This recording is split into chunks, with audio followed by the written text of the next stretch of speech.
This is an interesting one.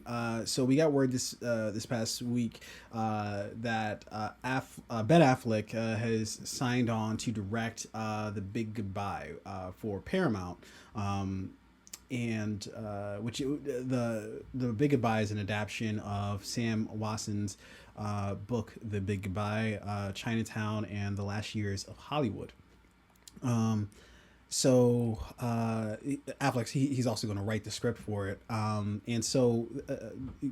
guess giving a brief description of the book, it's the nonfiction book tells the behind the scenes story of the 1974 film noir classic starring Jack Nicholson, Faye Dunaway, from Roman Polanski's directing and Robert Towne's Oscar-winning script to the twist ending that shook filmgoers to the core. Chinatown joined the long list of films to make their mark during the 1970s. Looming over the story of the classic movie is the imminent eclipse of the 1970s filmmaker friendly studios as they gave way to more corporate Hollywood as we know it today. There's kind of like a little bit to explore here. So this is Ben Affleck's return to directing since I believe his film the Live by Night. I believe was the last film that he directed, which is kind of like a mobster kind of situation. Yeah. I never watched it, so I couldn't really tell you, and I don't care who's Not bad. Yeah, It was decent. really. Yeah. Okay. That's all. Reviews were terrible, and I don't normally listen to reviews at all. Like I usually just like to watch the movie myself. But Yeah. just something about the movie, I was just like, nah, this looks like it's gonna suck. And then sure enough, I heard It was halfway it did. decent. People love to shit on Ben Affleck, but we'll get into that in a They second. really do. Yeah. I like how you said that. They really do. Again, this is first, since Live by Night, because he basically wanted to kind of, I guess, refocus on actually just acting over the last 4 years. And so he's actually coming off of The Way Back, which was a sports movie, but it was more about, Ben's real life. Yeah. And his drinking battles issues. with alcoholism. I'm well. Let me let you go, and then I'll throw in my 2 cents. So I mean, like I said, I think Ben Affleck kind of gets a bad rap for whatever, and there was a good bit of time in which he was battling his alcoholism, right? And so some of the movies that he was in, either Is it wrong to be drinking alcohol while we're talking about Ben Affleck? Is that no. Listen, you can control yourself. It's not his fault. It's not your fault. He couldn't. Yo. Do your thing. We are shit. That's the most We are sensitive such way to view shitty alcoholism. people. Oh my god. But no, so like he was battling alcoholism during a period of time in his career, and he's had several interviews about it where he's talked about like some of the decisions he's made as an actor. I was reading one article recently about like he had said in an interview that he did so shitty in one movie that like there was a certain part in the film where they dubbed over his voice because like the way he like delivered the lines and just his whole energy in that scene wasn't good, so they filmed it and they used him. They had another actor come in and dub over his shit, and like even he knew that like, okay, yeah, I can't argue with you guys because I just didn't do good here. You got me. I think Ben Affleck is a really good actor. I think he's I mean, if you look at his body of work, there are a lot of misses there. Then there are some really high points. I mean, Gone Girl, Argo, The Town, Oscar win for Good Will Hunting. I haven't seen The Way Back yet. Triple Frontier was a movie that we did a press play on here. I think Christian Bale is obviously the best to ever play Batman. I think Ben Affleck did a stellar job as Batman. Live by Night, again, is the movie that got bad reviews, but I didn't think it was too bad. The Accountant. Yeah. So in my opinion, he's had some great films. He's kind of climbed his way back up the acting ladder. The Way Back, just based off of the premise of the movie, I don't think I'm going to see it. But I love what Ben Affleck is doing by saying, hey, I'm going to focus more on my acting because that's where I've been lacking. And we all know he's a great actor. Yeah. So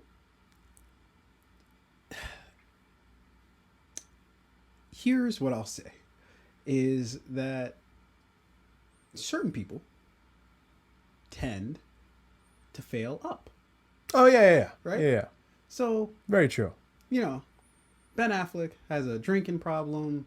and I'm not saying that like, look, at no turn should he be condemned for this, right? Like this is something that he's a real life issue that he and a lot of people are dealing with, right? Is addiction, you know, whether it's to alcohol, whether it's to drugs, whether it's to like fucking like video games. Like Lord knows I'm addicted to fucking playing Madden, you know, like when I should be actually doing work and shit, you know. And so but some people tend to just fail up, right? So Ben, he's going through all these things. Has his career been impacted pretty much at all? No? No? Not his career, no.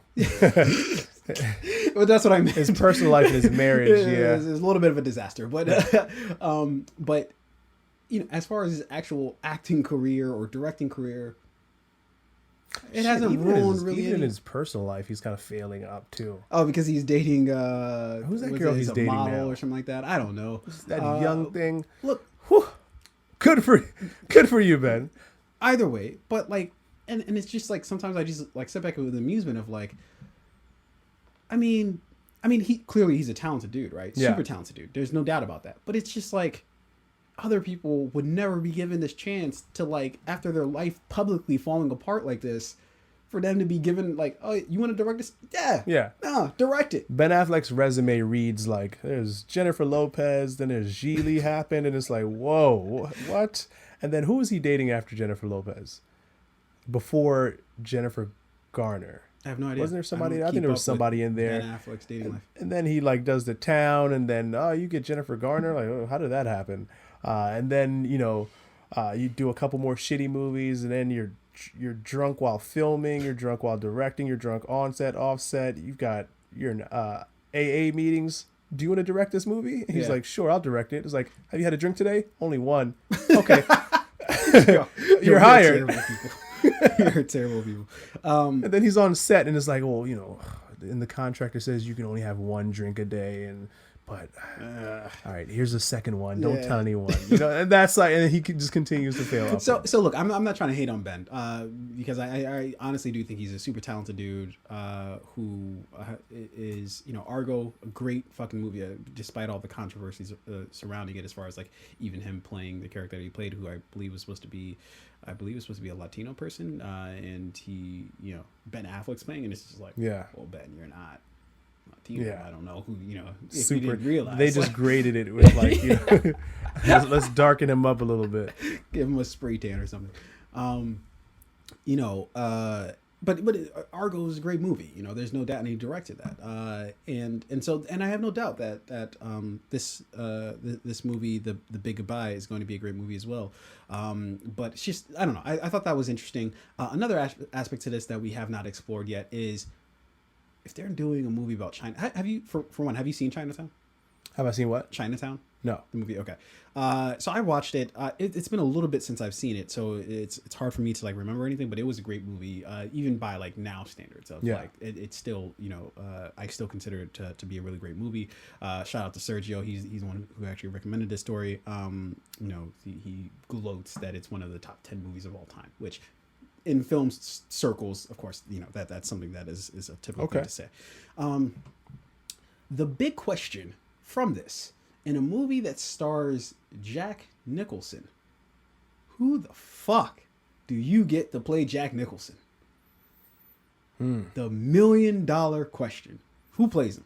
Putting you on the spot. So, well, hold on. Let me make sure I understand this correctly. Yeah. So, Chinatown was a movie that came out in 1974, starred, was it Jack Nicholson? Faye Dunaway. Faye Dunaway. So they're doing a movie about the making of that movie? Yeah, it's basically like, do you remember what was the Dave Frank, or what's his name? Franco. James Franco? James Franco. Yeah. Remember when he did the Artist, or the Disaster Artist? And it was a movie based on a movie that was being made? Okay. Or like when Jim Carrey did with what's his name? Monty. No. You're talking about the Man on the Moon or something like that. Yeah, where he like played the actor. Yeah. He played Andy Kaufman. Yeah. Okay. So that's the premise of this. Yeah. This is going to be a fictional movie about the making of a real movie, of a movie that was made. So to your point, going back to your question, you're gonna have to get an actor to play Jack Nicholson. Yeah. they might just have to get Jack Nicholson and just age him down. Just age him down. Yeah, give him whatever the Irishman, whatever. Yeah, like they did with De Irishman, Niro. yeah. That's hilarious. That might be the only way to do it. Jack is the only person that can play Jack. Yeah. In all seriousness, you know what? You might not fucking be wrong. Because that's a tough casting. Because if I'm an actor and I have to play, not just, Jack Nicholson is many things. He's a legendary actor,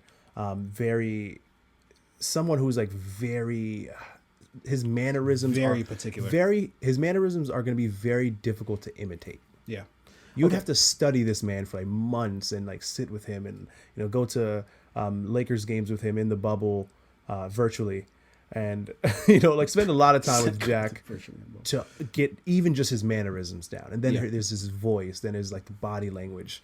That's tough. Yeah, they may just have to get Jack back in and age him down. Yeah. Okay, I'm gonna list out like 2 or 3, and then like let's see how they rank. Okay. Here's gonna be my first. Now bear with me on this.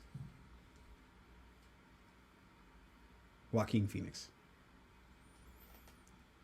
Not bad, actually.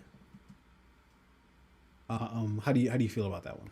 I feel like I'm gonna give you a 5-star rating. Like I'm gonna give you 1 through 5. I feel like Joaquin Phoenix might be like a 4, 3.5, 4. Okay. My next, and only because of his turn in a very particular show that you and I both like, Billy Cupp, who was in the morning show. And he played like the executive. Yeah. Okay, he's got the face for it, I think. A face, he could play a young Jack Nicholson. Okay. Yeah. I would give that a 3. I don't know if he has the je ne sais quoi. He does like creepy well, and like unsettling well. Jack definitely does. Jack does creepy. But he's also like charming and he has a certain like creepy bravado. It's mostly creepy. I'll give that a 3. Okay. Here's kind of my last one, and it's a weird one. Bill Hader, who was in Trainwreck. Mm-hmm. I think he can pull off, because he's good at impersonations. Mm-hmm. And I think he actually has a Jack Nicholson impersonation, unless I'm mistaken. Hold on, let me look that up real quick. You Phil. Okay. Should I go into maybe like just throw 3 out there? I think could pull it off. Yeah, sure. So I'm gonna go, and this might be questionable, but what's his fucking name again? Robert Downey Jr.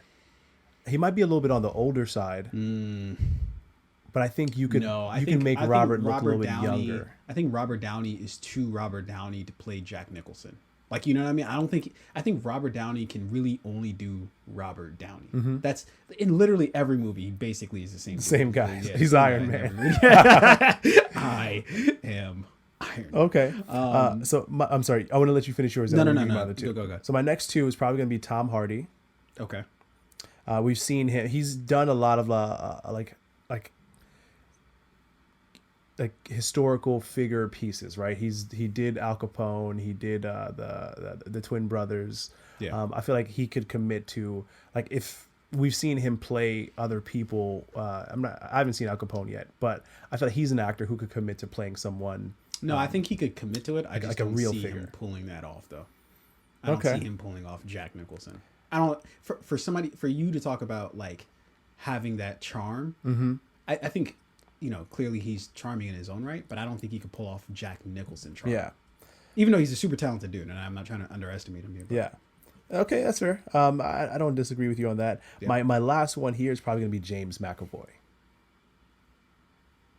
Now, you just got done talking about how all these UK guys are taking over, all these. You're like, I guess they're hired. Okay, so I'm in my what do you call it? If I'm endorsement of Bill Hader, so he actually did an impersonation of Jack Nicholson on The Ellen Show, which is clearly I don't know if you can see it, but we can definitely we're going to be able to hear it. I'm just loading it up. About 10 more seconds here. yeah, let's listen to this real quick and see how good it is. Let's He's peer going in to here. host SNL this weekend, so we thought we'd play a little game to get you ready for it. I am going to hit this button right here, and it's going to land on an activity. And let's see. Let's puffed friends. That's him doing Seth Rogen, Harry Styles, and all right, Jack Nicholson. Here we You're go. gonna order a lemonade for me, little child. And if you don't order a lemonade for me, you're gonna go right to hell. Dude, I like it. I don't know. I thought That was good. that wasn't too bad. Like, That and, wasn't like, too bad. and that was on the spot. Now imagine with some training, with spending some time with Jack Nicholson and like really getting his voice and his like dictation down. Maybe.